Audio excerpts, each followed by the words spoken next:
एक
क्वेश्चन करिए।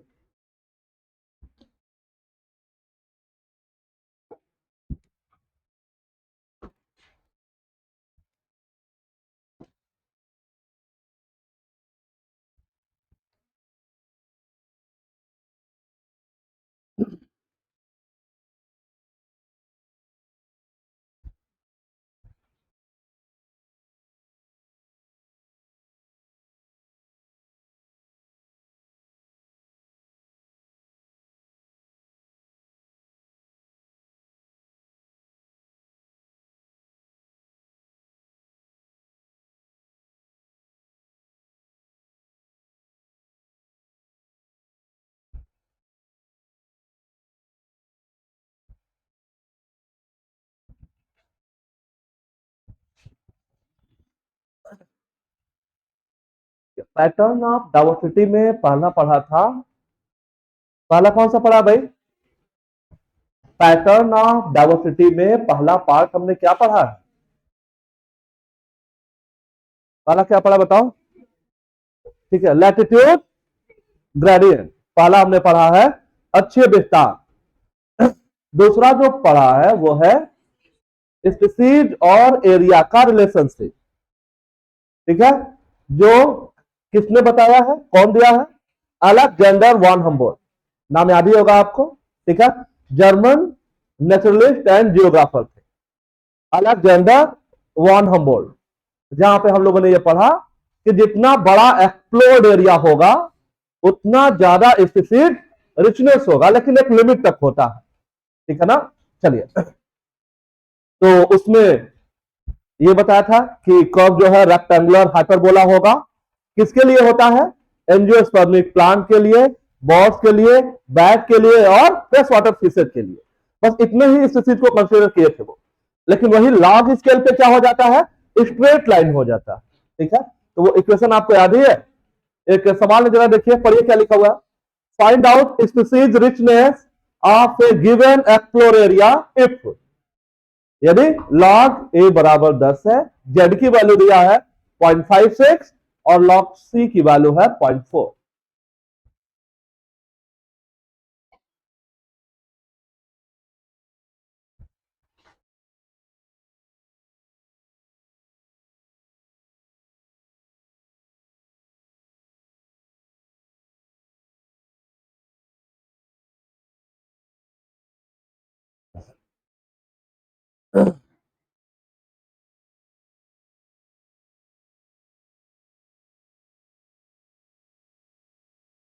सॉल्व कर लिया है? कर लिया, फिर बताओ कितना आ रहा है।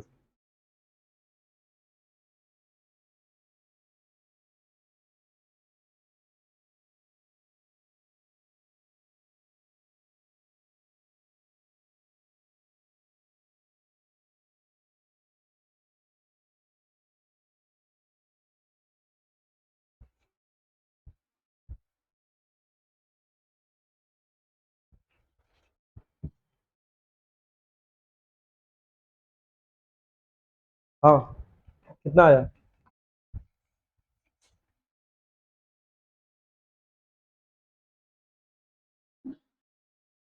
नहीं कर पा रहे?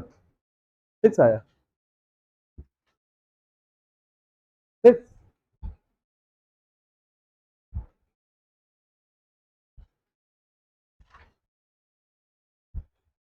क्या क्वेश्चन है?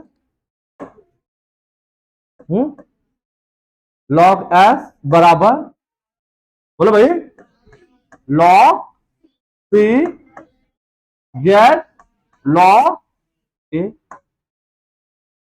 यही है। तो लॉग एस बराबर लॉग सी की वैल्यू दिया कितना है? 0.4 है। गेट की वैल्यू कितनी है? 0.56 और लॉग ए की वैल्यू है 10। ये कितना हुआ? 0.4 प्लस 5.6 कितना आया?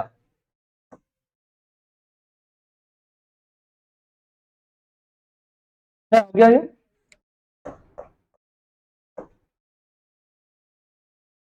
ठीक है, ये देखो, हमें क्या पता करना है? एस। और जैसे ही हम लॉग हटाएंगे, ये क्या हो जाएगा? 10⁶।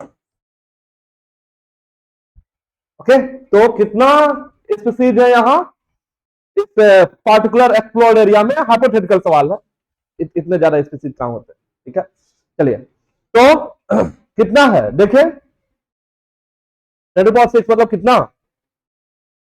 10⁶ कितना होता है?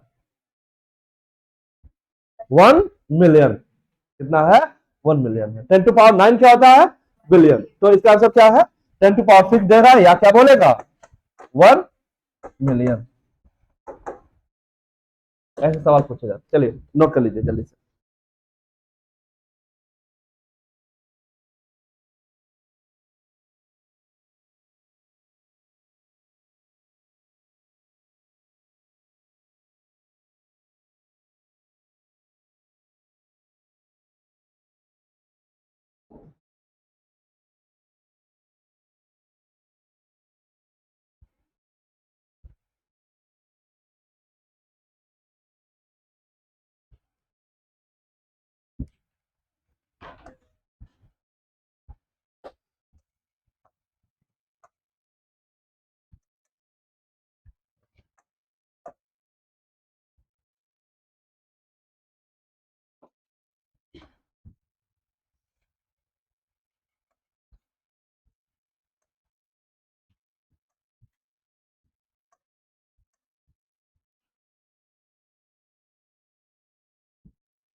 ठीक है, एक और सवाल नोट करिए, ये बनाइए।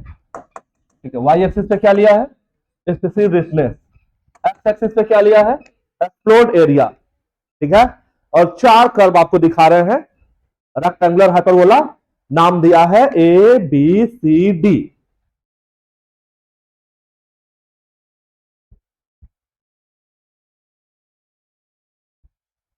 ए बी सी डी।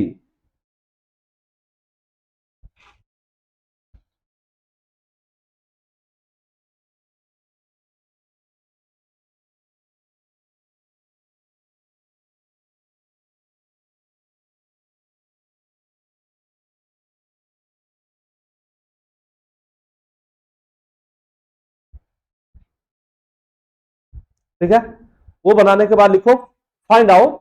क्या पता करना है इसमें? Find out decreasing order of,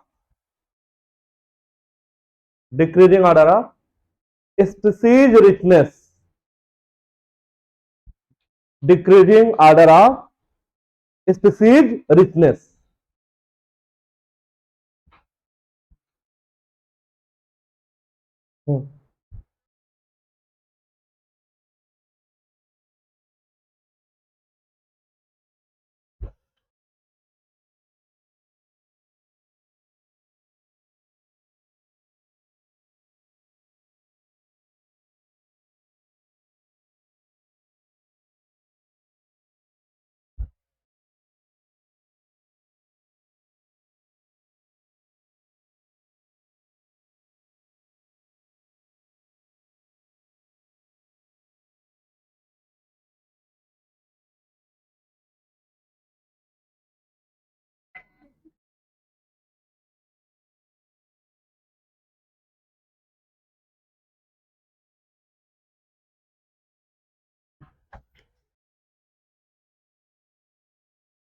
देख लिया, बताओ।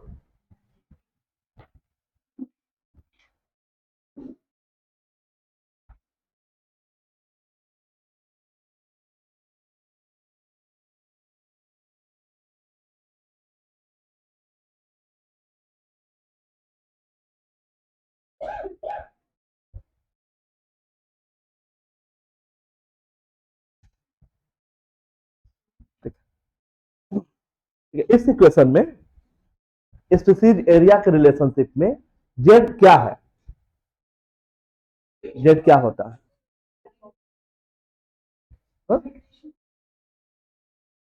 स्लोप, स्लोप ऑफ लाइन, और क्या बोला जाता है उसको, कौन सा कोफिशिएंट? क्या? रिग्रेशन कोफिशिएंट, स्लोप है ना। चलिए, तो ये चार प्रकार के कर्व आपको हम क्या समझाना चाह रहे हैं, स्लोप बताना चाह रहे हैं। डायरेक्ट मींस ये किसकी वैल्यू दे रहा है हमको, जेड की वैल्यू। ठीक है, तो आप बताओ कि इन चारों में ए बी सी डी में सबसे ज्यादा स्लोप किसका है? जिसका सबसे ज्यादा स्लोप होगा बोलेंगे वो सबसे ज्यादा स्टीपर है। क्या बोला जाएगा? सबसे ज्यादा स्टीपर है। तो इसमें सबसे ज्यादा स्लोप किसका है? डी का है, सी का है, बी का है, ए का है। सबसे ज्यादा स्लोप किसका है इस पे? ए का कि डी का? डी का। तो सबसे ज्यादा स्टीपर डी है, सबसे ज्यादा स्लोप डी का है। इस इक्वेशन को देखना जरा,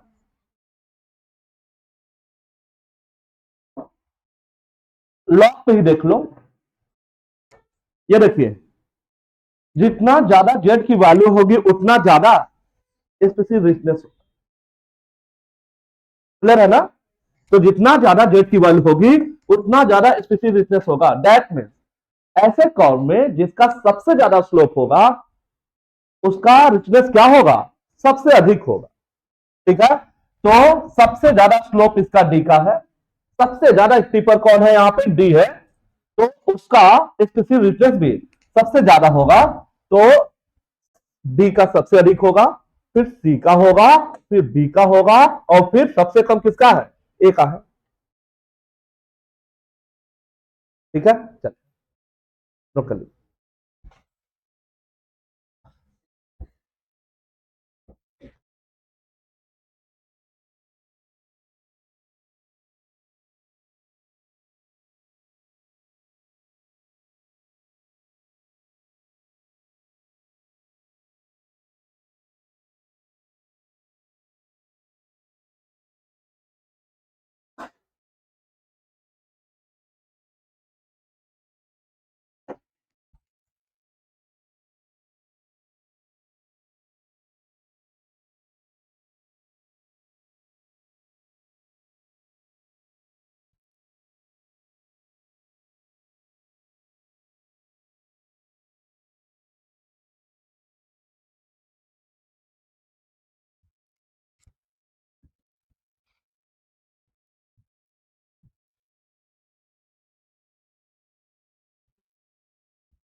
सबसे ज्यादा स्लोप है डी का, और सबसे ज्यादा स्टीपर उसको बोला जाएगा, और उसका रिचनेस सबसे ज्यादा होगा।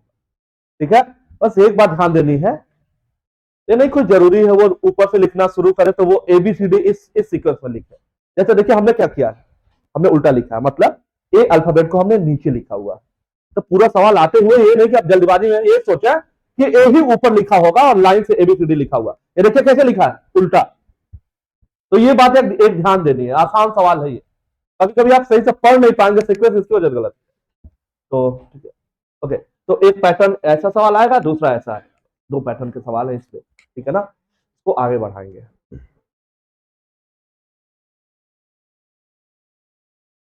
ओके, इसका आंसर करिए। What do steeper slope mean in this context? यहां जो आपने पढ़ा स्पीसीज एरिया का रिलेशनशिप, यहां पे स्टीपर स्लोप से आप क्या समझते हैं? हाँ, जितना ज्यादा स्टीपर होगा उतना ज्यादा स्पीसीज रिचनेस होगा, जितना ज्यादा स्टीपर उतना ज्यादा रिचनेस। ओके, हाँ, अब नेक्स्ट पार्ट पे आते हैं। अगले पार्ट में हम ये जानेंगे कि इकोसिस्टम के स्टेबिलिटी में स्पीसीज का क्या योगदान है। The important of species diversity to the ecosystem, मतलब किसी परितंत्र में कोई स्पीसीज है, उसका पाया जाना न पाया जाना कैसे प्रभावित कर सकता है किसी परितंत्र को, किसी इकोसिस्टम को। तो सीधी बात यह है कि अभी हम ये जानने जा रहे हैं कि किसी स्पीसीज का इकोसिस्टम के स्टेबिलिटी में क्या योगदान है, तो ये जानने वाले हम। ओके, अब इसमें सबसे पहले हम ये बात करेंगे कि एक स्टेबल कम्युनिटी की क्या पहचान है। तो इसमें पहला सवाल आपको ये याद कराएंगे कि एक कम्युनिटी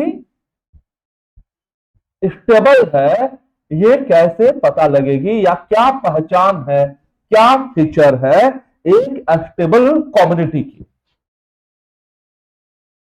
तीन बातें आपको बताने जा रहे हैं, ध्यान से सुनिएगा, ठीक है। ओके, तो पहला है stable community should not show too much variation in productivity from year to year। इसका मतलब यह है कि अगर कोई कम्युनिटी स्टेबल है तो उसकी जो प्रोडक्टिविटी है वो बहुत ज्यादा वेरिएबल नहीं होगी, है ना। लगभग लगभग क्या होगा, आप देखोगे प्रोडक्टिविटी लगभग लगभग एक समान है, तो बहुत ज्यादा शार्प वेरिएशन नहीं दिखेगा कि एक बार प्रोडक्टिविटी खूब हो गया और एक बार जो है वो बहुत कम हो गया। अब प्रोडक्टिविटी आप बायोमास में टर्म आप माप सकते हो या एनर्जी के टर्म में माप सकते हो, आपको मालूम है ना। क्या यूनिट होता है बायोमास में, क्या यूनिट होता है बायोमास में? बायोमास में किलो कैलोरी। बायोमास में क्या यूनिट है प्रोडक्टिविटी का? Gram per metre square area per year. और एनर्जी के टर्म में kilo calorie per metre square area per year. Okay, अब दोबारा पढ़िए, एक स्टेबल कम्युनिटी की क्या पहचान है? उस कम्युनिटी में जो प्रोडक्टिविटी है साल दर साल, यह नहीं कि बहुत ज्यादा वेरिएबल हो जाएगा, नहीं, तो रिलेटिवली क्या है, कांस्टेंट होगी प्रोडक्टिविटी ईयर टू ईयर।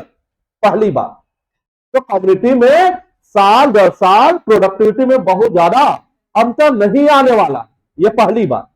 क्या पढ़ रहे हैं, एक स्टेबल कम्युनिटी की क्या पहचान है, तो पहला यही है। पहला क्या बताया आपको, should not show too much variation in productivity from year to year। साल दर साल जो है प्रोडक्टिविटी में बहुत ज्यादा अंतर नहीं आने वाला है। अगली बात क्या है, यह है इसका दूसरा पॉइंट, क्या कर रहा है, it must be either resistance या रेजिलिएंट टू ओकेजनल डिस्टर्बेंसेस। ठीक है, तो क्या कह रहा है कि जो स्टेबल कम्युनिटी है उस वो ओकेजनल जो डिस्टर्बेंसेस है, क्या होता है ओकेजनल डिस्टर्बेंसेस, जैसे सूखा पड़ गया, जैसे बाढ़ आ गया, ये सब ड्राट हो गया, फ्लड हो गया, ये सब क्या है, ये सब जो है ओकेजनल डिस्टर्बेंस बोले जाते हैं। ठीक है, आधी आ गई, ये सारी चीजें। ओके, सूखा पड़ गया, बाढ़ आ गया, आधी आ गई, इसको क्या बोला जाएगा, इसको बोला जाएगा ओकेजनल डिस्टर्बेंस। और ये ओकेजनल डिस्टर्बेंस जो है नेचुरल भी हो सकता है और मैनमेड भी हो सकता है। मैनमेड करने मतलब जैसे वनों की कटाई हो गई, है ना, वनों की कटाई हो जाएगी तो जो पूरा क्लाइमेटिक कंडीशन है, अगर बहुत ज्यादा वनों की कटाई हो जाए तो क्लाइमेटिक कंडीशन क्या हो जाएगा, बदल जाएगा। तो क्या रहा है कि अगर कम्युनिटी स्टेबल है तो जो ओकेजनल डिस्टर्बेंसेस है उसका कोई असर नहीं पड़ेगा या तो बहुत कम असर पड़ेगा, रेजिस्टेंस होगा उससे या रेजिलियंस होगा। ठीक है ना, तो ये है दूसरा पॉइंट इसका। पहला क्या है,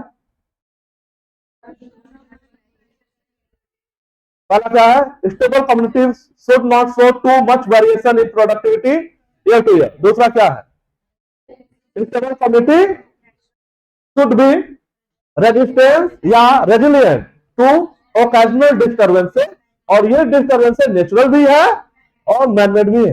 दो बात हो गई।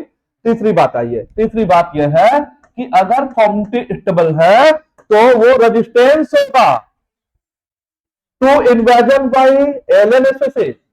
तो स्टेबल कम्युनिटी जो होता है वो बाह्य प्रजातियों के आक्रमण से रेजिस्टेंस होता है। ठीक है, अगर कोई एलियन स्पीसीज आ जाए तो वहां पे वो कोई नुकसान नहीं पहुंचा पाएगा। ठीक है ना, जैसे एलियन स्पीसीज इन्वेजन का एक एग्जांपल आपने पढ़ा है, 1920 के समय की बात है। ठीक है, ऑस्ट्रेलिया में एक कांटेदार कैक्टस की बात कर रहे थे, याद है ना। चलिए, तो अगर स्टेबल कम्युनिटी रहेगी तो अगर कोई एलियन स्पीसीज आएगा तो वो तबाही नहीं मचा पाएगा, कोई नुकसान नहीं कर पाएगा स्टेबल कम्युनिटी में। स्टेबल कम्युनिटी के लिए तीन बातें आपको क्या बताई, नंबर दीजिएगा 1, 2 एंड 3।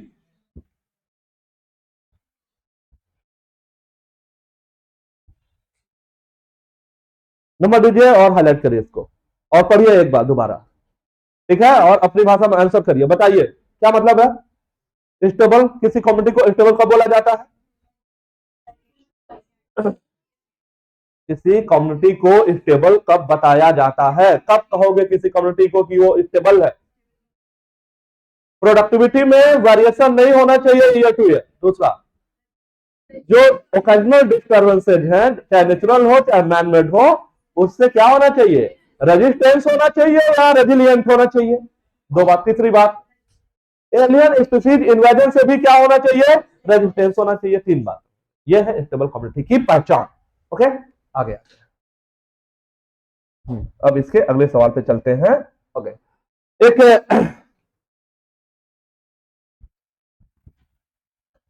साइंटिस्ट है, ठीक है, इकोलॉजिस्ट है, क्या नाम है इनका? David Tilman. क्या नाम है? डेविड टिलमैन नाम। इस चैप्टर में अब तक कितने साइंटिस्ट के नाम बताए हैं आपको? कहां से शुरू किया था? सबसे पहला नाम क्या बताया आपको? पहला नाम क्या बताया चैप्टर में? वाल्टर जी रोजेन। दूसरा क्या बताया है? Edward Wilson. तीसरा कौन सा बताया है? तीसरा क्या बताया है? रॉबर्ट ने बताया है ना। अगला क्या बताया है? अलेक्जेंडर वॉन हम्बोल्ट बताया है। अभी क्या नाम है? David Tilman. क्या नाम है? David Tilman. चलिए, और डेविड टिलमैन का लॉन्ग टर्म इकोसिस्टम एक्सपेरिमेंट है। काफी दिनों तक ये एक्सपेरिमेंट किए हैं किसी इकोसिस्टम में। और हाँ, ये यूज किए हैं आउटडोर प्लांट। आउटडोर प्लांट करने का मतलब कि ये एक्सपेरिमेंट लैब में नहीं है, किसी बंद कमरे में नहीं है। आउटडोर प्लांट करने का मतलब जा करके बाहर जंगल का कोई एरिया सेलेक्ट करिए और वहां करिए अपना एक्सपेरिमेंट। अब भाई आपको रिचनेस देखनी है तो लैब में थोड़ी ना हो पाएगा। आपको क्या करना होगा? आपको खुला जगह एक ढूंढना होगा। इसी को क्या बोला जा रहा है?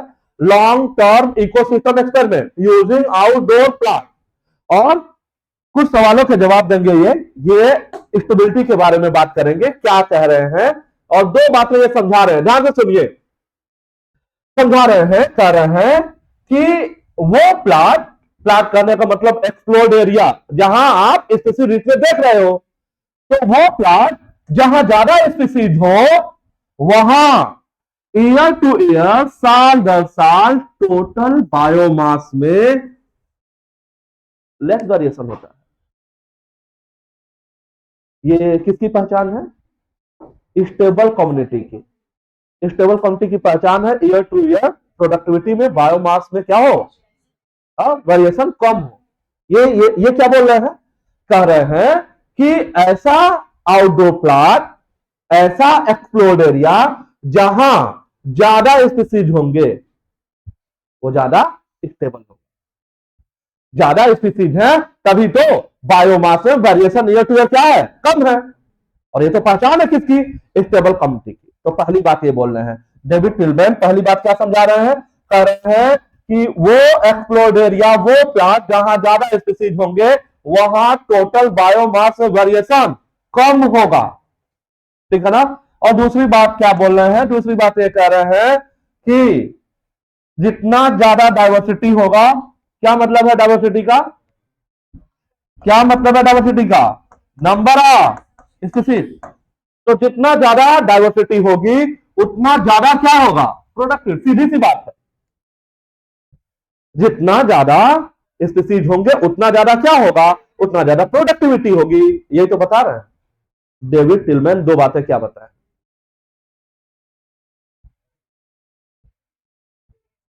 डेविड टिलमैन दो बातें क्या बता रहे हैं? एक ये बताया है और ये दूसरा। दूसरा क्या कह रहे हैं? जितना ज्यादा स्पीसीज उतना ज्यादा प्रोडक्टिविटी। मतलब जितना ज्यादा डाइवर्सिटी उतना ज्यादा प्रोडक्टिविटी। क्लियर है ये बात? ओके। पहली बात क्या कह रहे हैं?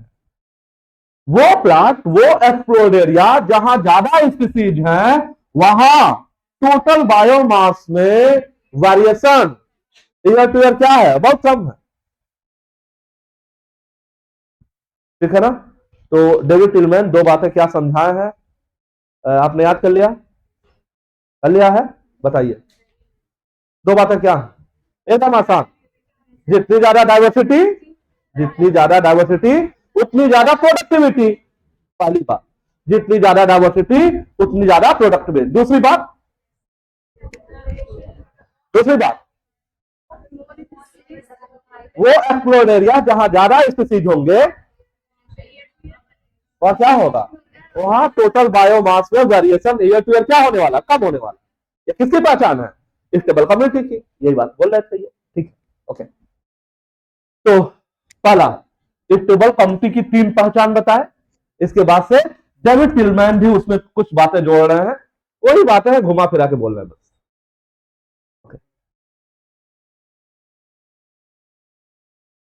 यहाँ तीन अलग अलग पार्ट में इसको हाईलाइट करना है, स्टेबल कम्युनिटी और डेविड टिलमैन के दोनों पॉइंट को अलग अलग पार्ट में हाईलाइट करना है। कर लिया इसको?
ठीक है, इसी के आगे समराइज करेगा इस वाले पार्ट में।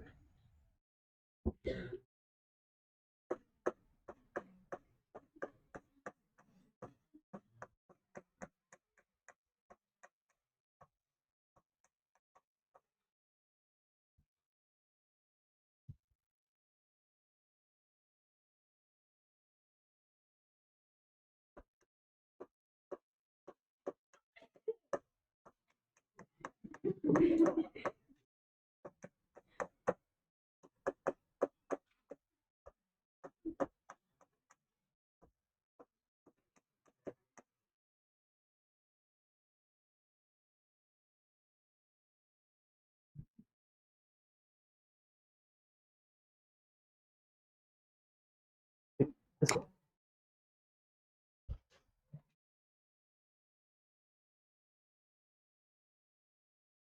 एक छोटी सी हेडिंग है, क्या लिखा हुआ है? रिबेट पोपर हाइपोथेसिस। रिबेट पोपर हाइपोथेसिस लिखा हुआ है। ठीक है, और इसको समझाने कौन जा रहे हैं? Stanford ecologist. स्टैनफोर्ड जगह का नाम है। ठीक है, तो स्टैनफोर्ड से बिलोंग करने वाले जगह का नाम है स्टैनफोर्ड। ठीक है, तो स्टैनफोर्ड जगह का नाम है, वहां के इकोलॉजिस्ट हैं, वो समझाने जा रहे हैं। और उनका नाम है पॉल एहलिच। आर साइलेंट है, नाम पढ़िए क्या नाम है? पॉल एहलिच नाम है। इस चैप्टर में अगला नाम आपको याद कराया डेविड टिलमैन के बाद। तो कितने नाम हो गए टोटल? पहला कौन सा? वाल्टर जी रोजन नाम दिया था, है ना। बायोडाइवर्सिटी को मशहूर कौन किया है? Edward Wilson. तीसरा नाम रॉबर्ट में। ग्लोबल स्पीसीज डाइवर्सिटी कितना? रॉबर्ट में को क्यों याद कर रहे हैं? कितनी डाइवर्सिटी बताएं? कितना? रॉबर्ट में के अनुसार ग्लोबल स्पीसीज डाइवर्सिटी कितनी है? 7 मिलियन है। तुम लोग क्या 5.5 क्या बता रहे हो? रॉबर्ट में क्या एस्टिमेट कर रहे हैं यार? 7 मिलियन। ठीक है, चलो।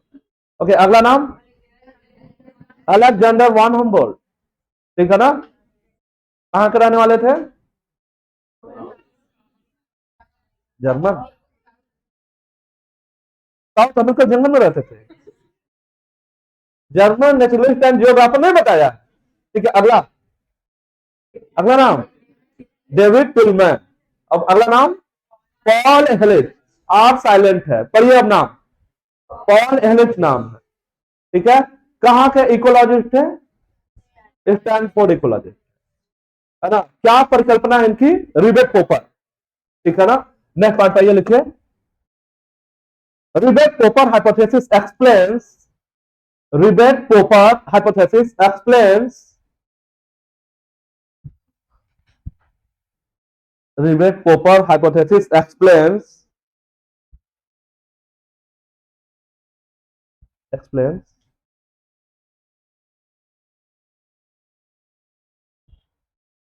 explains role of a species, explains role of a species in stability of a community. Role of a species in stability of a community. तो एक कम्युनिटी के स्टेबिलिटी में क्या योगदान है? किसका? किसी स्पीसीज का। ठीक है, ये बताने जा रहा है। ठीक है। ऑन द बेसिस ऑफ, इसके बाद on the basis of, on the basis of, क्या लिखा है? Analogy. On the basis of analogy, on the basis of analogy in between, on the basis of analogy in between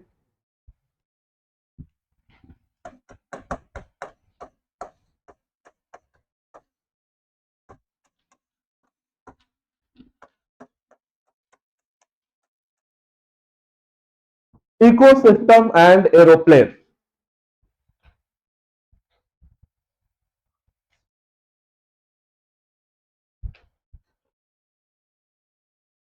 ecosystem and aeroplane. Aeroplane को airplane भी बोल सकते हैं, हवा में उड़ने वाला जहाज। ठीक है। ओके, अब क्या एनालॉजी है ये आपको बताने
नोट कर लिया है? चलिए, क्या नाम लिखा था अभी? क्या हेडिंग है आपकी?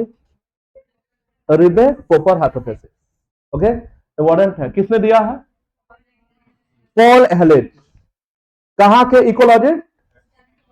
स्टैनफोर्ड। ठीक है ना, स्टैनफोर्ड। ठीक। क्या एक्सप्लेन करेगा ये? क्या समझाने जा रहा है? अभी तो नोट किया है। क्या समझाने जा रहा है? इकोसिस्टम के या किसी कम्युनिटी के स्टेबिलिटी में स्पीसीज का क्या योगदान, ये समझाने जा रहा है।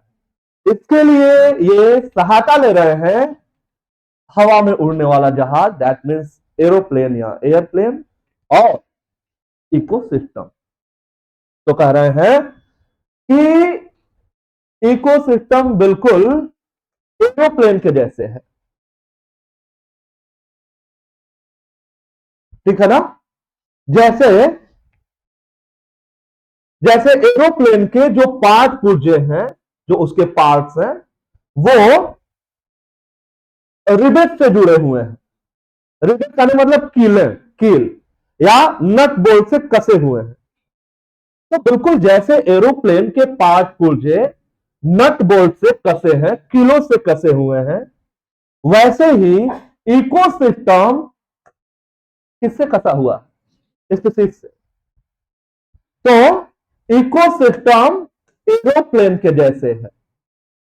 तो जो एरोप्लेन के रिबेट्स हैं, वो बिल्कुल वैसे ही हैं जैसे इकोसिस्टम में स्पीशीज है। तो रिबेट का क्या काम है? सारे पार्ट पुर्जों को जोड़ के एक साथ रखना, एक बनाए रखना। तो बिल्कुल वैसे ही उतना ही महत्व किसी इकोसिस्टम के लिए किसका है? स्पीशीज का है।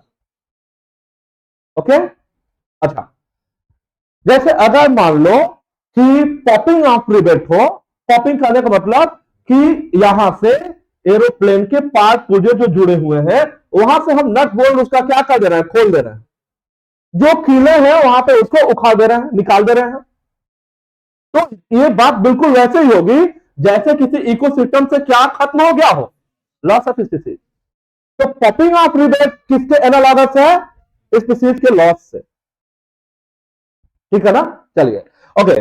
अगर कह रहा है कि एरोप्लेन सेफली उड़ रहा है, फ्लाइट सेफ्टी, तो इसका मतलब कि इकोसिस्टम भी क्या है? हेल्दी है। ओके, एक एनालॉजी ये है, अगर आप उस रिवेट को देख रहे हो जिससे एरोप्लेन के जो पंखे हैं वो जुड़े हुए हैं, जो विंग्स उसके जुड़े हुए हैं, ठीक है ना, एरोप्लेन के। तो वो बिल्कुल ऐसे ही बात होगी जैसे कि की स्टोन। अब इसको समराइज करते हैं तो अभी बात और क्लियर हो जाएगी। तो सबसे पहले ये एनालॉजी है एयरप्लेन और इकोसिस्टम के बारे में, ठीक है, इसको देखते हैं तो और क्लियर हो जाएगा। तो ये है रिबेट पोपर हाइपोथेसिस। इसकी सहायता लिया है स्टैनफोर्ड इकोलॉजिस्ट, नाम है पॉल एहलिच, ठीक, कह रहे हैं इन एन एयरप्लेन, जो कि किसके एनालॉगस है, इकोसिस्टम के, all parts are join together using thousand of rivet. तो ये बिल्कुल ऐसे है कि जैसे जो एरोप्लेन है वो हजारों किलो से नट बोल्ट से कसा हुआ है, जुड़ा हुआ है, वैसे ही कोई इकोसिस्टम जो है वो हजारों प्रकार के स्पीशीज से मिलकर बना हुआ है। ओके, आगे आइए। कह रहा है if every passenger travelling in it, तो एयरप्लेन में जो यात्री यात्रा करने गया है और जब वो घर लौट रहा है यात्रा पूरा करके, तो वो क्या कर रहा है, वो एक पैसेंजर जब वहां से उतर रहा है तो एक नट बोल्ट को खोल लिया, एक रिवेट को निकाल लिया और निकाल के कहां चला गया, घर लेके चला गया, ठीक है। चलिए, तो शुरू में दो चार नट बोल्ट अगर कोई खोल के ले भी आया, दो चार किले अगर निकाल भी लिया, तो क्या उसके उड़ने पे कोई असर पड़ेगा, नहीं पड़ेगा। भाई आप सीट पे बैठे हुए हैं तो आप कील कहां से निकाल पाओगे, वहीं जहां पे या तो विंडो से निकाल लोगे या तो जिस सीट पे आप बैठे वहीं से कुछ किले निकाल पाओगे आप, ठीक है ना। ओके, तो शुरू में तो दो चार किले अगर निकल भी गई तो फर्क नहीं पड़ेगा। इसका मतलब यह है कि किसी इकोसिस्टम से अगर दो चार स्पीशीज का लॉस भी हो जा रहा है तो इकोसिस्टम के स्टेबिलिटी पे कोई फर्क नहीं पड़ेगा, नहीं पड़ेगा, ठीक है। But as more and more rivets are remove, लेकिन अगर ये लगातार चलता रहा, है ना, जो भी यात्री यात्रा करने चल रहे हैं सब चोरी है, तो हर बार क्या कर रहे हैं, हर बार रिवेट लेके आ रहे हैं, ठीक है। तो अब उस एरोप्लेन में ढेर सारी जो रिवेट से वो निकल गई है, तब उसके जो पार्ट पुर्जे सब ढीले हो चुके होंगे, ठीक है ना। अब उड़ने में क्या होगा, खतरा होगा, पता नहीं कौन सा पार्ट पुर्जा कहां गिर जाए। इसका मतलब यह है कि जितना ज्यादा से ज्यादा स्पीशीज खत्म होंगे इकोसिस्टम में, उसकी स्टेबिलिटी क्या हो जाएगी, कम हो जाएगी। ये बात बिल्कुल वैसे ही है जैसे एरोप्लेन से नट बोल्ट गायब हो रहे हैं, रिवेट जो है वो कोई उखाड़ ले जा रहा है वहां से, बिल्कुल बात वैसे ही है। ओके, तो अब धीरे धीरे समय के साथ जो किले आप निकालते जा रहे हैं, समय के साथ समय गुजरता जाएगा और जो फ्लाइट सेफ्टी है वो क्या हो जाएगा, डेंजरस हो जाएगा। अब उसमें यात्रा करना क्या हो जाएगा, खतरनाक हो जाएगा, ठीक है ना। चलिए, अब हद तो तब हो जाएगी कोई यात्री गया और जाकर के कहां के रिवेट निकाल दिया, विंग्स के। अगर विंग्स के रिवेट निकल जाएंगे तो एरोप्लेन अब वो नहीं पाएगा, है ना, तो जो जाएगा क्या हो जाएगा, क्रैश कर जाएगा। तो ये बिल्कुल वैसे ही है कि आप किसी इकोसिस्टम से किसको निकाल दिए हो, की स्टोन स्पीशीज को। तो आप विंडो से निकाले हैं, सीट से कीले निकाले, वो कम खतरा पैदा करेगा, ज्यादा खतरा कौन पैदा करेगा, अगर आपने रिवेट कहां से निकाल दिए, विंग से जाके निकाल दिए। ये बात बिल्कुल वैसे ही होगी जैसे आपने इकोसिस्टम से किसको हटा दिया, की स्टोन स्पीशीज को। एक एग्जांपल आपको याद कराया है, पैसिफिक कोस्ट ऑफ अमेरिका, ठीक है, रॉकी इंटरटाइडल जोन, एक प्रीडेटर स्टारफिश का नाम बताया था क्या, पिजैक्टर, याद है, वो उस एरिया में क्या है, की स्टोन स्पीशीज है। और जैसे ही आपने सारे पिजैक्टर को उस लोकलाइज्ड एरिया से हटा दिया था, एक साल के अंदर कितने 10 से ज्यादा इनवर्टिब्रेट की स्पीशीज क्या हो गई थी, विलुप्त हो गई। इसका एग्जांपल है की स्टोन स्पीशीज का, पिजैक्टर का जो एग्जांपल बताया था। देखिए, तो अगर आप की स्टोन स्पीशीज को किसी इकोसिस्टम से हटा रहे हो तो ये ज्यादा खतरा करेगा, ठीक है। तो ये एनालॉजी है एरोप्लेन और इकोसिस्टम। तो इकोसिस्टम किसके जैसा है? रिवेट किसके जैसे हैं? रिवेट ऑफ विंग किसके जैसे हैं? सैपिंग ऑफ रिवेट करने का क्या मतलब है? फ्लाई सेप्टिक करने का क्या मतलब है? सवाल आपके सामने। ठीक है, स्टैनफोर्ड इकोलॉजी नाम है पॉल एहलिन और इस परिकल्पना का नाम है रिबेट पोपर, है ना? कील उखाड़ परिकल्पना। ठीक है ना? चलिए आप नोट कर लिया हो? ओके, इसमें आगे बढ़ो और अभी हम लोग बात करेंगे लॉस ऑफ बायोडाइवर्सिटी।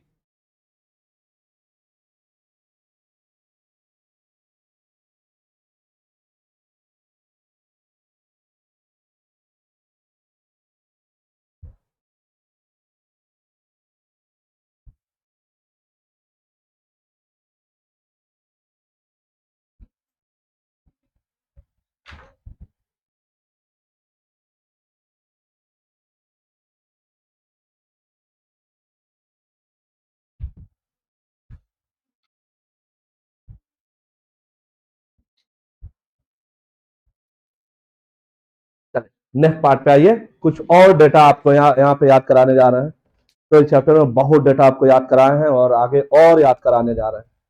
चलिए तो देखते हैं, अगली हेडिंग है बायोडाइवर्सिटी का खत्म होना, लॉस होना। कह रहा है कि इसमें संदेह है। किस बात में संदेह है? कि नए स्पीसीज लगातार ऐड हो रहे हैं। कहां? अर्थ पे। अर्थ पे नए स्पीसीज लगातार ऐड हो रहे हैं। नया स्पीसीज कैसे ऐड होगा? इवोल्यूशन से। तभी तो नई स्पीसीज बनने की बात हो रही है ना? तो नया स्पीसीज कैसे बनता है? इवोल्यूशन से बनता है।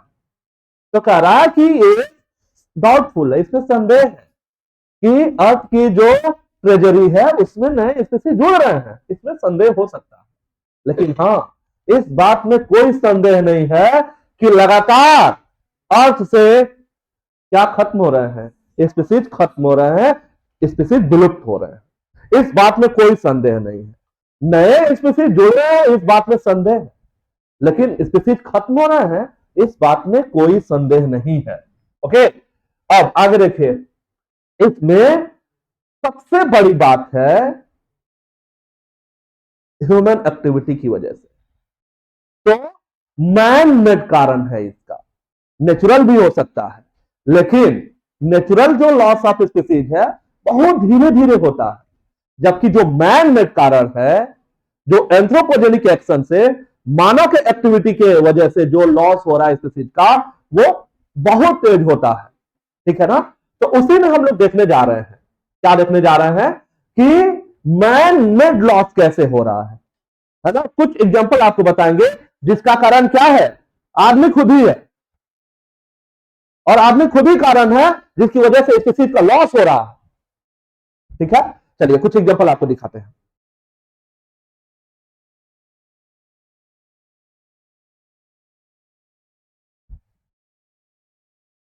ओके, तो इसमें पहला ये दिखाते हैं आपको कि ट्रॉपिकल पैसिफिक आइसलैंड है एक जगह। ठीक, अब यहां पे ट्रॉपिकल पैसिफिक आइसलैंड में एक आदमी लोग जाके रहने लगे, वहां कॉलोनाइजेशन हो गया, लोगों ने घर बना के रहना शुरू कर दिया। कहां की बात है? ट्रॉपिकल पैसिफिक आइसलैंड पे। और ऐसा होने की वजह से उस ट्रॉपिकल पैसिफिक आइसलैंड पे जो वहां पंछियां रहती थी, और 2000 से ज्यादा जो नेटिव बर्ड हैं वहां जो रह रही थी ट्रॉपिकल पैसिफिक आइसलैंड में, उनका क्या हो गया? विलुप्तीकरण हो गया। पहले बातें हो रही कि ट्रॉपिकल पैसिफिक आइसलैंड में ढेर सारी बर्ड की स्पीसीज थी। जब लोगों ने जाके वहां रहना शुरू कर दिया, कॉलोनाइजेशन हो गया, वहां पे कॉलोनी बन गई, लोग घर बना के रहना शुरू कर दिए, फिर वहां से 2000 से ज्यादा, क्या लिखा है? मोर देन 2000, 2000 से ज्यादा वहां जो नेटिव बर्ड थी, 2000 से ज्यादा स्पीसीज की बात कर रहे हैं। तो 2000 से ज्यादा बर्ड की स्पीसीज क्या हो गई? विलुप्त हो गई। ठीक है, तो पहला एग्जांपल आपको याद कराया कि ट्रॉपिकल पैसिफिक आइसलैंड पे कॉलोनाइजेशन की वजह से कितने बर्ड स्पीसीज का विलुप्तीकरण हो गया? क्या आंसर है? 2000 से ज्यादा। चलिए आगे आइए। अगला ये है आईयूसीएन। इसका रेड लिस्ट है। रेड लिस्ट में ठीक आईयूसीएन उसको रखता है जो या तो विलुप्त हो गए हैं या विलुप्त होने के कगार पे। अब विलुप्त होने की तब विलुप्त। ओके चलिए, तो ये डेटा 2004 का है और वो कह रहा है कि आखिरी के 500 साल में, डेटा आईयूसीएन 2004 का है, कह रहा है कि आखिरी के 500 साल में 784 स्पीसीज का विलुप्तीकरण हो गया है। ये दूसरा पॉइंट है अपना। पहला क्या बताया आपको? पहला क्या बताया यार? पैसिफिक आइलैंड पे कॉलोनाइजेशन होने की वजह से जो वहां पे नेटिव बर्ड थे, नेटिव बर्ड के कितने स्पीसीज का विलुप्तीकरण हो गया? 2000 से ज्यादा। दूसरा एग्जांपल जो आईयूसीएन 2004 का डेटा है, कह रहा है आखिरी के 500 साल में, कितने में? आखिरी के 500 साल में कितने स्पीसीज का विलुप्तीकरण हो गया? कितना? 786, 784। ओके 784। कितने वर्टिब्रेट, कितने इनवर्टिब्रेट और कितने प्लांट? तीनों अलग अलग, जल्दी से याद करो। हाँ बताओ भाई, कितने वर्टिब्रेट? नहीं बता पाओगे। 338 है ना? चलिए, कितने इनवर्टिब्रेट? 359। कितने प्लांट?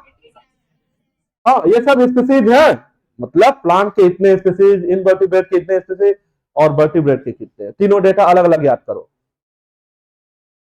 तो आखिरी के 500 साल में कितने स्पीसीज का विलुप्तीकरण हो गया? 784। कितने वर्टिब्रेट? 638। कितने इनवर्टिब्रेट? कितने प्लांट के स्पीसीज? 87। इंपॉर्टेंट है। आगे आइए। ओके, अब कुछ ऐसे एग्जाम्पल दिखाने जा रहे हैं जिनका अभी हाल में ही विलुप्तीकरण हुआ है, और उनमें से डोडो है, दूसरा कौगा है, तीसरा है थाइलेसिन, चौथा है काऊ, और 3 सब स्पीसीज है किसके? टाइगर की। हाँ क्या नाम है? बाली, जवान और कैस्पियन। ये तीनों भी विलुप्त हो गए। तो ये रिसेंट एक्सटिंक्शन है, मतलब ये हाल में ही इनका विलुप्तीकरण हुआ है, बहुत ज्यादा दिन नहीं हुआ। ठीक है, तो ऐसे नोट करिएगा। डोडो, कागा, थालासेन, स्टिलर। डोडो क्या है? बर्ड। कागा क्या है? जबरा। जबरा जानते हैं, बचपन से पढ़ते आ रहे हैं, जेड फॉर जबरा। इधर अगला है थालेसिन। ये क्या है? ओल्फ है, टैक्सनोमियन ओल्फ। और सी काउ क्या होता है? एक्टिक मैमल। ओके, तो डोडो कहां से विलुप्त? मॉरिशस से। क्वागा अफ्रीका से। थालासिन ऑस्ट्रेलिया से। और स्टिलर सिकाओ रसिया से। मैचिंग कॉलम के लिए इंपॉर्टेंट सवाल है, ये बॉक्स सही किनारे नोट करिए जल्दी से।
बताओ भाई, रिसेंट एक्सटेंशन में कौन कौन से नाम बताए, और किनके किनके स्पीसीज है ये, और कहां से विलुप्त हुए हैं।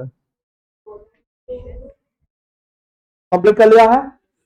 डोडो, कागा, थालासिन, स्टीलर सी काउ, ये क्या है, बर्ड, ये जबरा, ये टैस्मेनियन ओल, ओके, एंड ये क्या है, सी काउ क्या है, मैमल है ना, एक्वेटिक मैमल, जैसे वेल, डॉल्फिन, ये सब एक्वेटिक मैमल है, वैसे ये भी क्या है, एक्वेटिक मैमल, ठीक है ना। चलो, डोडो कहां से बोलो, मॉरिशस से, क्वागा कहां से, अफ्रीका से, थालासिन कहां से, ऑस्ट्रेलिया से, और स्टीलर सी काउ कहां से, रसिया से, ठीक है,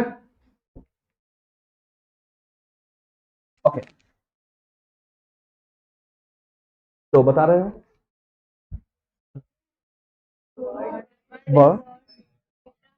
जेब्रा, टैस्मेनियन ओल, एक्वेटिक मैमल, कहां से, मॉरिशस से विलुप्त हुई है पंछी, ये कहां से, हाँ, अफ्रीका से विलुप्त हुआ है बेचारा जेब्रा। क्या था जेब्रा, गधा की घोड़ा,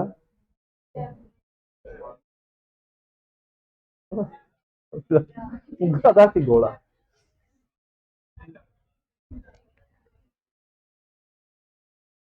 बताओ भाई, जेब्रा क्या है,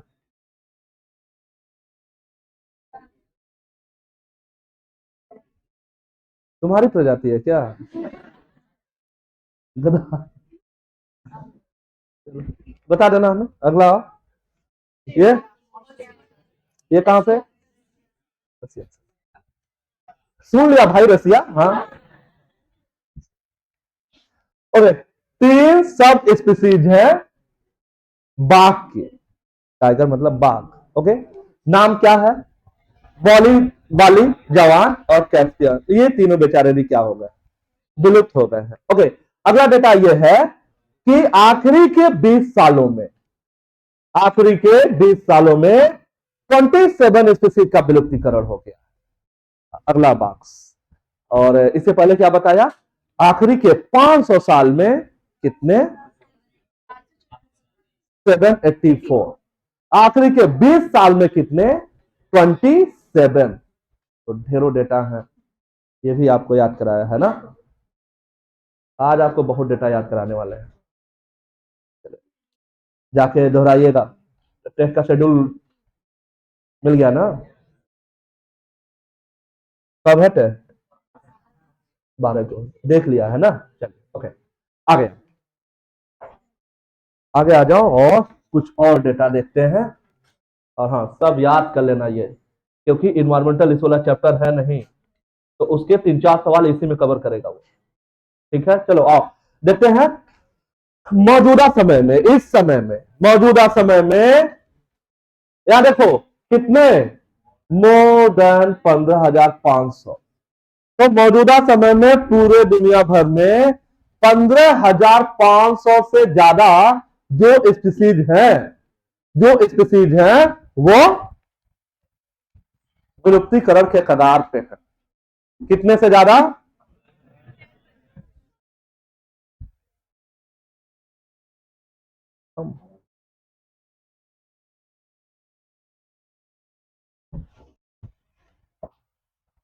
ठीक है, चले, तो अभी कितने स्पीसीज जो हैं वो विलुप्तीकरण के कगार पे हैं, जिनको खतरा बना हुआ है कि अब खत्म हो जाए कि तब खत्म हो जाए, 15,500 से ज्यादा, कितना, 15,500 से ज्यादा, 15,500 से ज्यादा, ठीक है ना। चलिए ध्यान से सुनिए, अब ये डेटा तो आपको याद करना ही करना है कि 15,500 से ज्यादा, अब उस 15,500 से ज्यादा जो स्पीसीज हैं उनमें से 12% जो है बर्ड,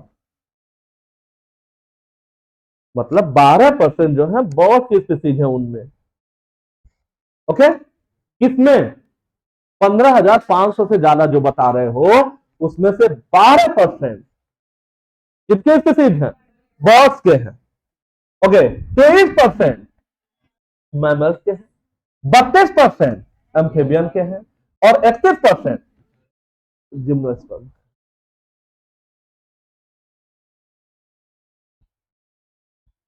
ठीक है ना? चलिए,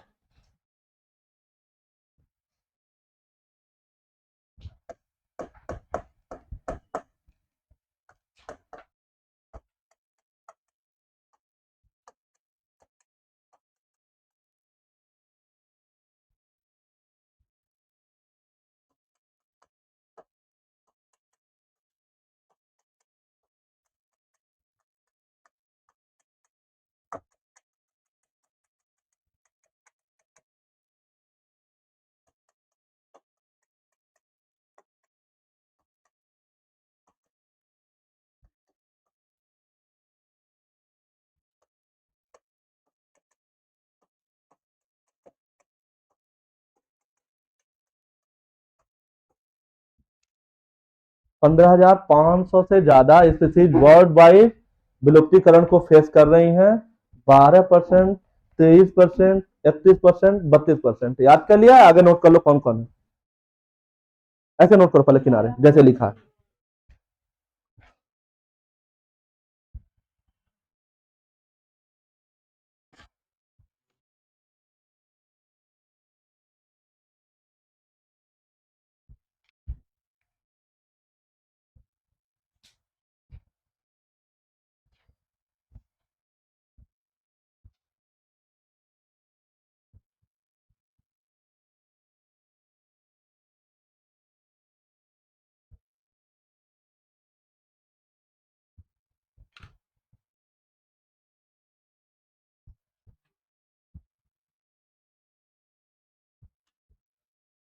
याद कर लिया? 12% बॉल, 23%, ओके, 31%, एम्फीबियन 31%। हाँ, जिम्नोस्पर्म सबसे ज्यादा एम्फीबियन। तो मौजूदा समय में किसके स्पीसीज सबसे तेजी से विलुप्त हो रहे हैं? हाँ, एम्फीबियन के।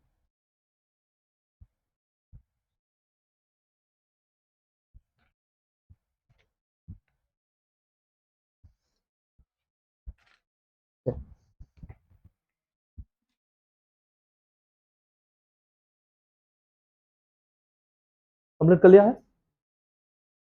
ओके, आगे देखते हैं। हाँ,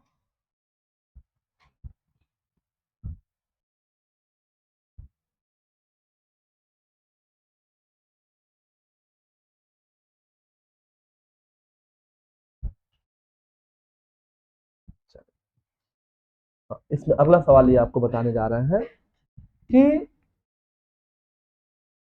जब से धरती बनी है, ठीक है ना, अर्थ जब से बना है, अब इवोल्यूशन पढ़ेंगे तो सारी बातें आपको बताने वाले हैं। रफली यहाँ पे दिया हुआ है, क्या रहा है कि 3 बिलियन ईयर से ज्यादा का समय हो चुका है ना। 1 बिलियन में 10⁹ इतने। तो कितनी की बात कर रहा है? 3 × 10⁹ ईयर से ज्यादा समय हो चुका है धरती को बने हुए। एक बात है ना? चलिए, तो कह रहा है कि जब से धरती बनी है तब से 5 एपिसोड हो चुके हैं। 5 एपिसोड किसके हो चुके हैं? मास एक्सटेंशन का।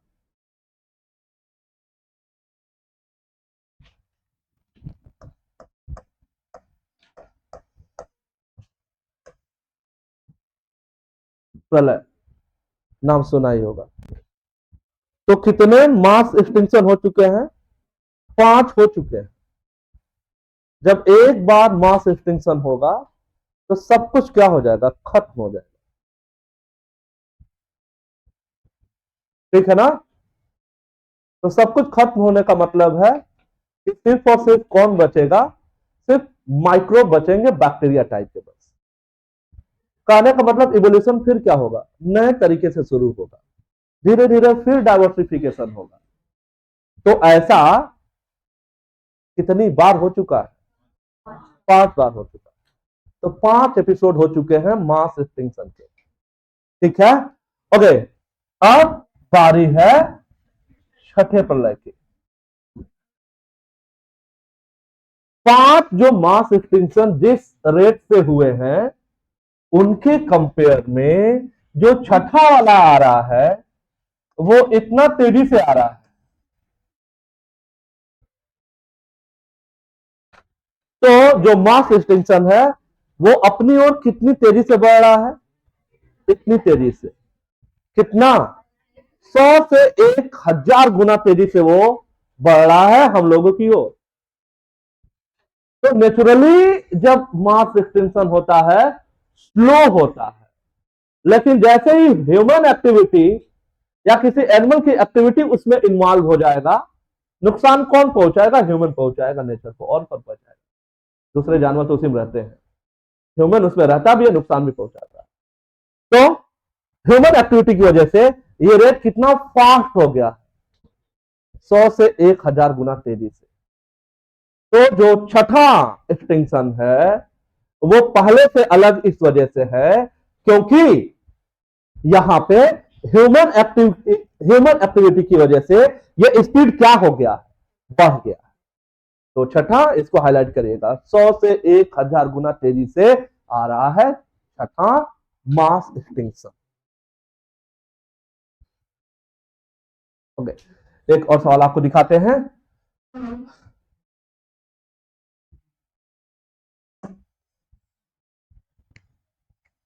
जो इकोलॉजिस्ट हैं उन्होंने चेतावनी दे रखी है कि अगर मौजूदा समय में जितना तेजी से स्पीसीज का विलुप्तीकरण हो रहा है अगर ऐसा ही चलता रहा तो देखो अगले 100 साल में, मतलब 100 साल के अंदर, अगले 100 साल में कितना, क्या लिखा है, लगभग आधा अर्थ पे जो स्पीसीज हैं उनमें से लगभग आधा का क्या हो जाएगा, विलुप्तीकरण हो जाएगा। बात सुमन कर लीजिए ट्रू एंड फॉल्स के लिए।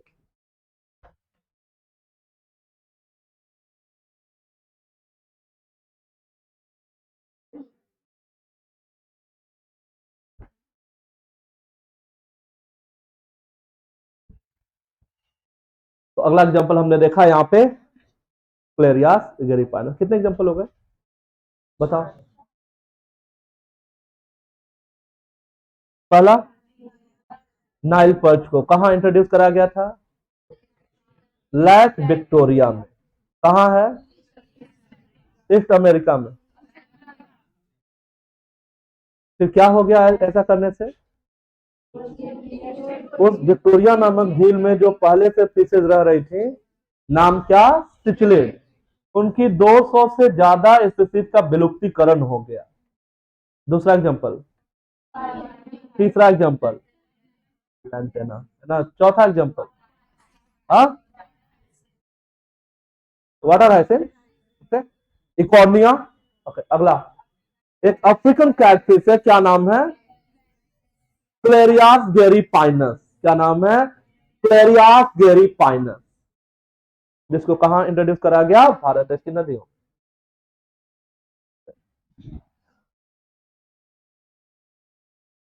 The recent illegal introduction of African catfish Clarias garifuna for aquaculture purpose in posing a threat to the indigenous catfishes in our river.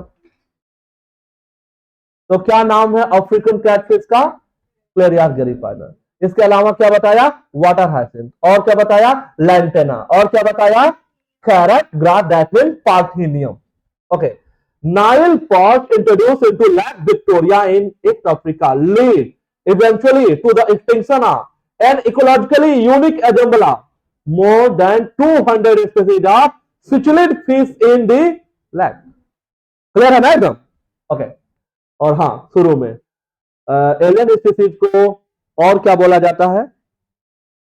Alien species के और भी नेम है, वो आपको बता दें। एलियन स्पीसीज को और क्या बोला जाता है? Exotic species. Exotic species, non native. Alien species को और क्या बोला जाता है? एक्जोटिक स्पीसीज भी बोला जाता है और नॉन नेटिव भी कहा जाता है। नॉन नेटिव भी कहा जाता है।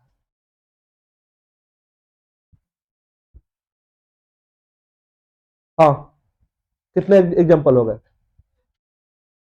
हाँ चलिए, 4 एग्जाम्पल याद कराया है ओवर एक्सप्लॉयटेशन में, 5 एग्जाम्पल यहां याद कराया, 5 एग्जाम्पल यहां कौन से याद कराया, 4 वहां कौन से याद कराया, बता रहे हो, बता रहे हो?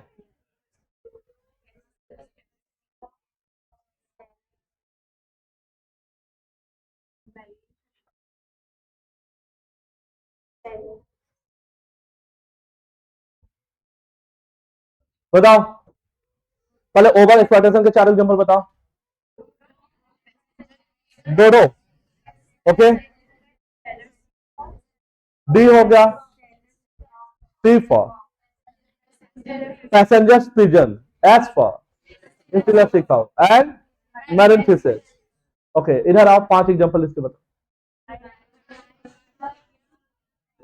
Introduction of Nile perch into Lake Victoria, दूसरा पार्थेनियम, लैंटेना, इकॉर्निया और Clarias gariepinus, Clarias gariepinus. Okay,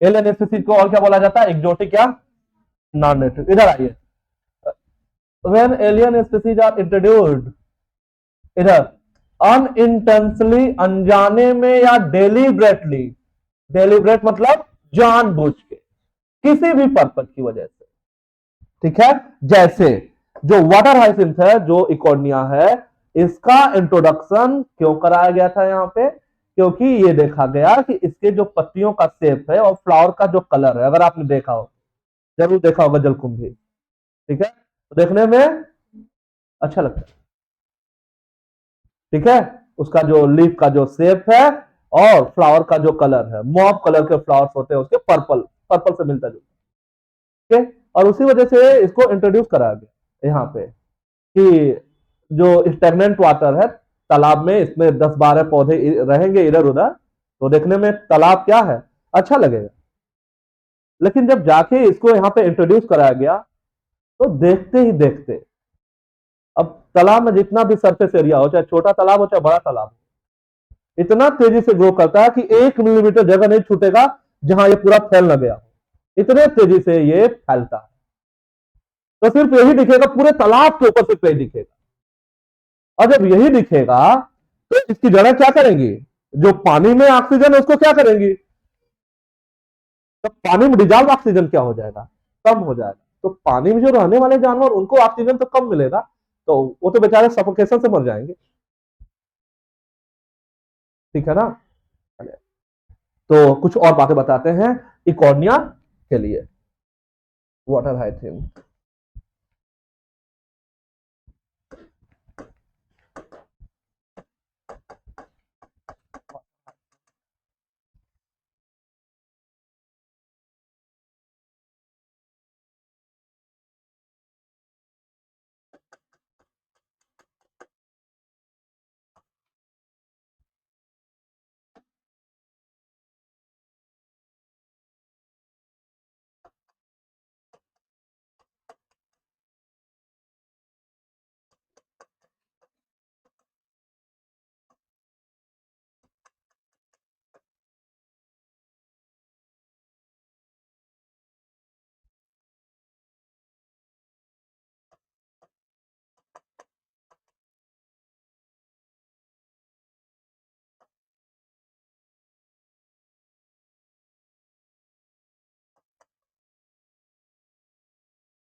चलिए, तो वाटर हाइसिंथस किसका एग्जांपल है?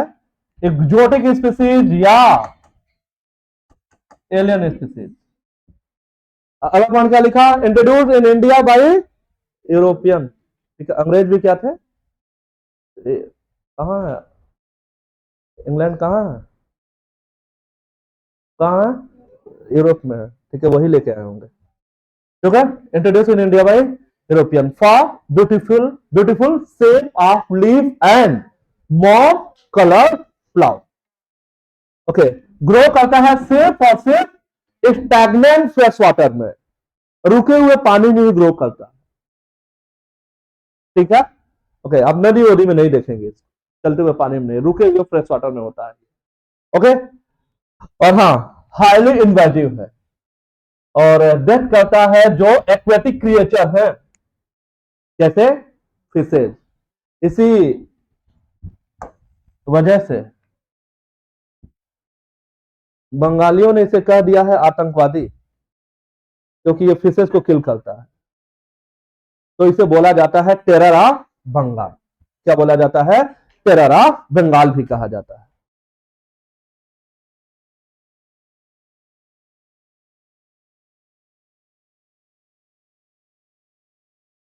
टेरर ऑफ बंगाल कहा जाता है।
ठीक है, तो पहला पढ़ा इसमें हम लोगों ने हैबिटाट लॉस एंड फ्रेगमेंटेशन। दूसरा कौन सा पढ़ा है?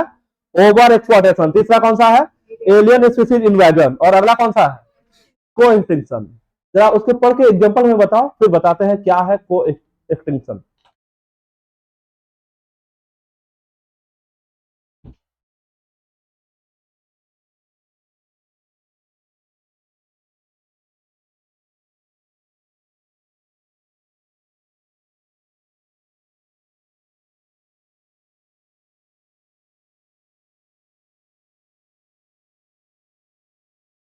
पढ़ लिया? क्या एग्जांपल है? क्या समझ में आया? क्या एग्जांपल है? कुछ नहीं समझ में आया।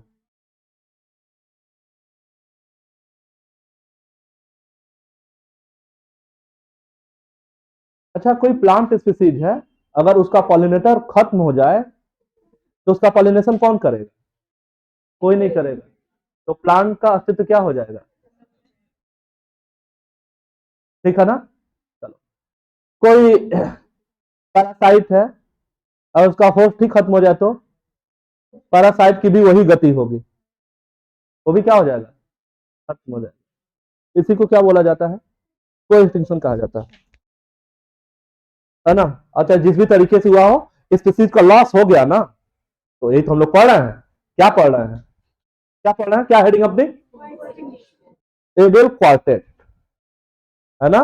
काजा बायोडाइवर्सिटी लॉस, चार प्रमुख कारण, है ना? तो चौथा है को extinction. When a species become extinct, the plant and animal species associated with it in an obligatory way also become extinct. जैसे when a whole fish species become extinct, its unique example of parasite need the same से। अगर किसी fish के ऊपर कोई parasite है, fish host है, उसके ऊपर कोई पैरासाइट है, अगर फिश ही विलुप्त हो गई तो होस्ट अपने आप ही क्या हो जाएगा? खत्म हो जाएगा बेचारा। Another example in the case of coeval, Plant pollinator which lives where extinction of one invariably lead to the extinction of other. तो प्लांट और पॉलिनेटर में अगर दोनों में से कोई एक चला जाए, एक विलुप्त हो जाए, तो दूसरा वाला खुद क्या हो जाएगा, खुद एक्सटिंक्ट हो जाएगा। ठीक है, को एक्सटिंक्शन के दो एग्जांपल तुम्हें यहां पे क्या समझ में आए। पहला लिखो, 1-2 करके नोट कर लेना ये किनारे। ठीक है, एक लिखो प्लांट पॉलिनेटर, प्लांट पॉलिनेटर। दूसरा लिखो host and parasite, plant pollinator, host and parasite.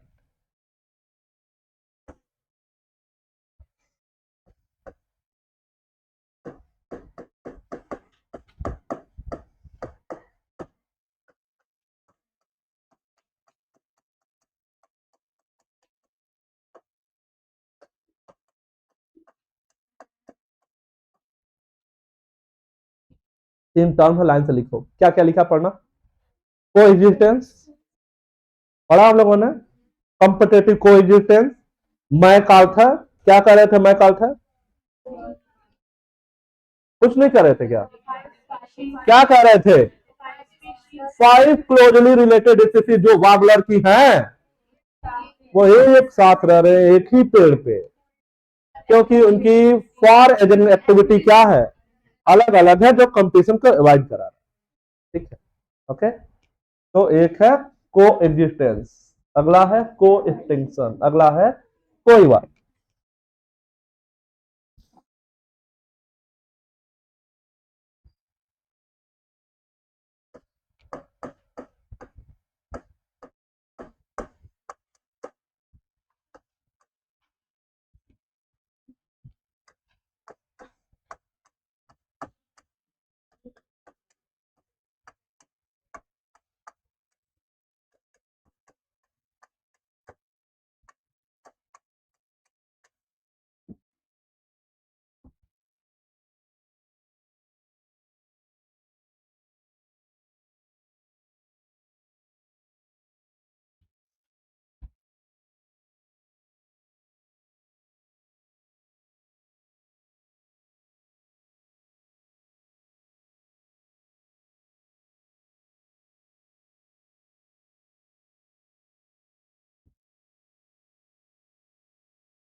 Note कर लिया है।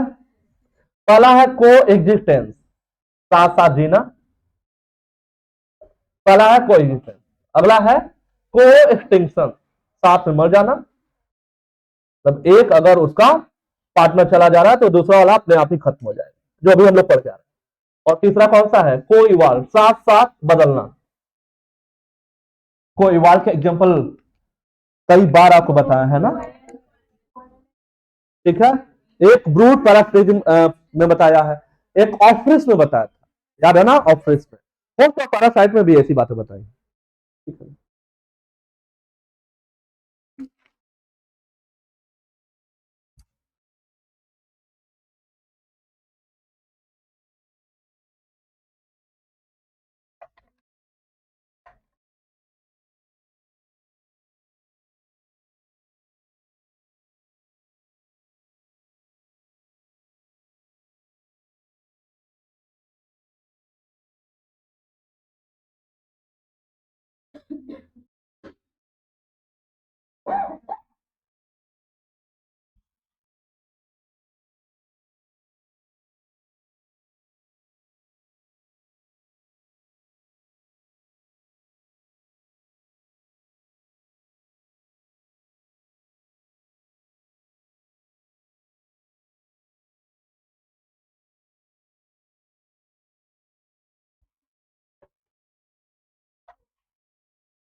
नेक्स्ट पार्ट में ये नोट करना है यहाँ पे।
बायोडाइवर्सिटी करने के 3 कारण बताए जा रहे हैं। क्यों बायोडाइवर्सिटी को बचाया जाए, बायोडाइवर्सिटी कंजर्वेशन क्यों जरूरी है।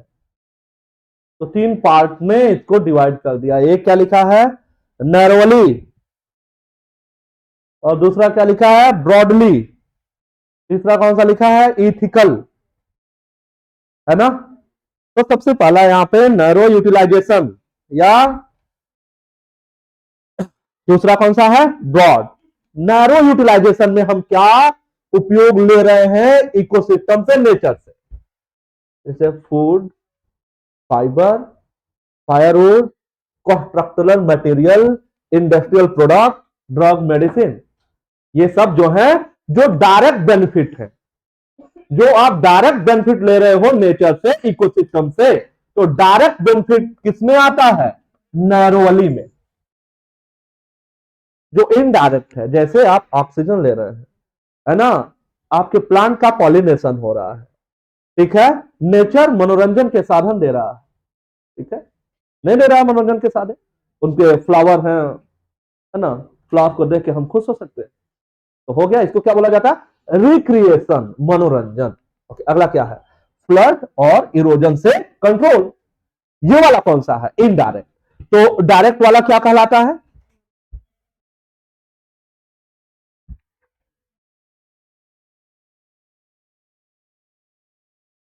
डायरेक्ट जो बेनिफिट है वो किस में आएगा, नरवली में।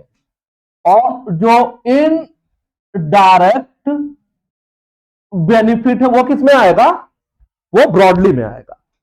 तीसरा जो है वो है इथिकल। इथिकल कहने का मतलब यह है कि बिना मतलब के किसी भी एनिमल या किसी भी ऑर्गेनिज्म को क्षति, नुकसान न पहुंचाया जाए। क्यों, क्योंकि हर एक जान की बराबर कीमत है, ठीक है। तो every species has intrinsic value, है ना, किसी दूसरे ऑर्गेनिज्म में जान की उतनी कीमत है जितने आपकी है। तो ये हुआ, ये नैतिकता वाली बात हो गई, कौन मानता है इसको, ठीक है। तो ये है इथिकल। तो 3 कारण कौन कौन से बताए, ब्रॉड, नैरो और, ठीक है।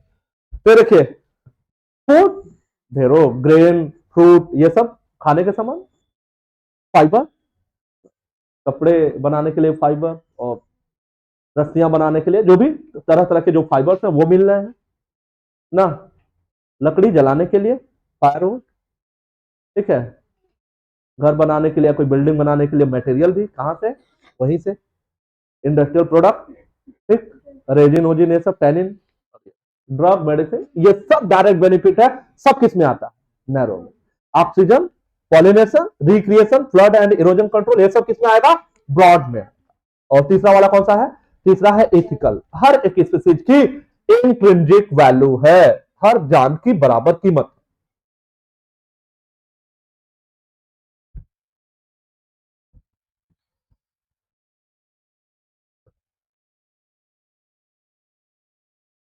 ओके, तो यह देखिए, तो पहला कौन सा है, नरोवली, डायरेक्ट इकोनॉमिक बेनिफिट, इसको हाईलाइट करो, डायरेक्ट इकोनॉमिक बेनिफिट।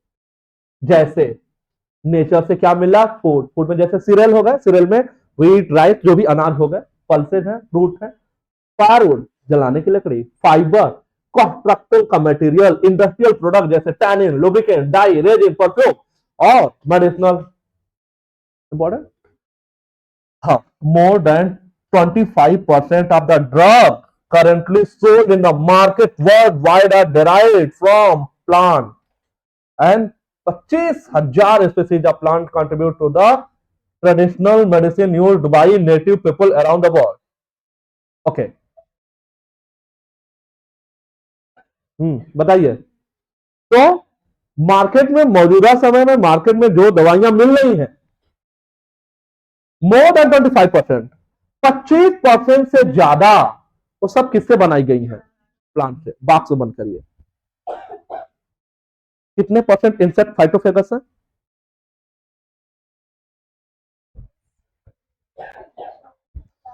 अबे तुम लोग दोहरा लिया करो यार, कभी कभी पढ़ भी लिया करो, वो भी तो तुम्हारा ही काम है,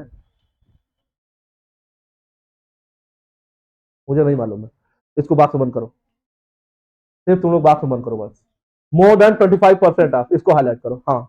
अगली बात जो बात मन करने जा रहा है वो ये है, 25,000 प्लांट स्पीसीज हैं जिनसे घरेलू उपचार किया जाता है, कोई ना कोई उसका पार्ट। ठीक है ना? जैसे मान लीजिए मैं आपको कस के पीट दूं, है ना, उसका मुंह फोड़ दूं मार के, तो क्या होगा? आप घर पे जाओगे तो दूध में मिला के हल्दी पी सकते हो। तो कैसा हो गया ये? ऐसे ही तो प्लांट्स है जिससे मेडिसिन मिल रहा है। देखिए 25,000 से प्लांट स्पीसीज है, 25,000 प्लांट स्पीसीज है जिनसे दवाएं पूरे दुनिया भर के लोग जो है वो। ओके, आगे आते हैं और अगला एक टर्म है उसको हाईलाइट करिए। देखिए क्या लिखा है, लिखा है बायो प्रॉस्पेक्टिंग। क्या लिखा है? Bio prospecting. इसको हाईलाइट करो। Exploring molecular genetic and species level diversity for product of economic importance. तो कह रहा है जीन की सहायता से, मॉलिक्यूल की सहायता से स्पीसीज के लेवल पे आपको क्या करना है? एक्सप्लोर करना है, नई नई चीजें खोजनी है। तो आपको एक्सप्लोर करना है, ढूंढना है। क्या ढूंढना है? किसी मॉलिक्यूल को। आप उस मॉलिक्यूल को जीन से डेराइव कर सकते हैं, किसी स्पीसीज से डेराइव कर सकते हैं। ठीक है? क्या करने के लिए? क्योंकि आप कोई प्रोडक्ट पाना चाह रहे हो जो इकोनॉमिकली क्या हो, इंपॉर्टेंट हो। इसी को क्या बोला जाता है? बायो प्रॉस्पेक्टिंग कहा जाता है। बात बंद करो इसको। क्या होता है बायो प्रॉस्पेक्टिंग? अगला है इसमें ब्रॉडली, ये आपको बता दिया। ओके, यहां ये देखो, क्यों अमेजन फॉरेस्ट को धरती का फेफड़ा कहा जाता है? अर्थ के एटमॉस्फेयर में जितना ऑक्सीजन है, अकेले 20% किसका कंट्रीब्यूशन है? बात बंद करो।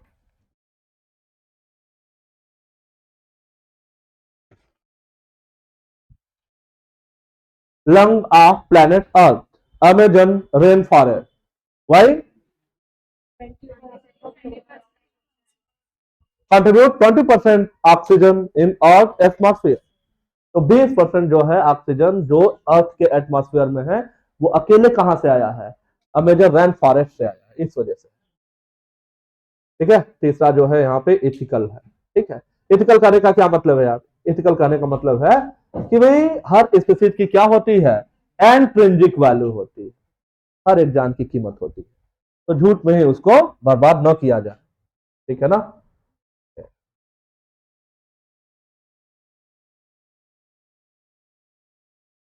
आज बहुत डेटा आपको याद कराए हैं, जाके पढ़िए। नेक्स्ट लेक्चर में इसको पहले 1 घंटे में फिनिश कर देंगे, उसके बाद से हम लोग शुरू करेंगे जेनेटिक्स। और हाँ, आप दोहरा लीजिएगा तीनों चैप्टर, 4 चैप्टर है ना, तो एक बायोटेक हम लोग पढ़ ही रहे हैं, वो भी फिनिश कर देंगे। चले, जाके दोहरा लीजिएगा, आज बहुत ढेर सारे डेटा आपको याद कराए हैं। और जब भी डेटा आप याद करिए तो रफ पे लिख के याद करिएगा। डेटा जब भी याद क्या करिए, रफ पे लिख करके, ऐसे नहीं कि ऐसे लूडो वैसे पढ़ रहे हैं। तो इधर ही रहेगा, उधर ही रहेगा, उधर इधर नहीं आएगा।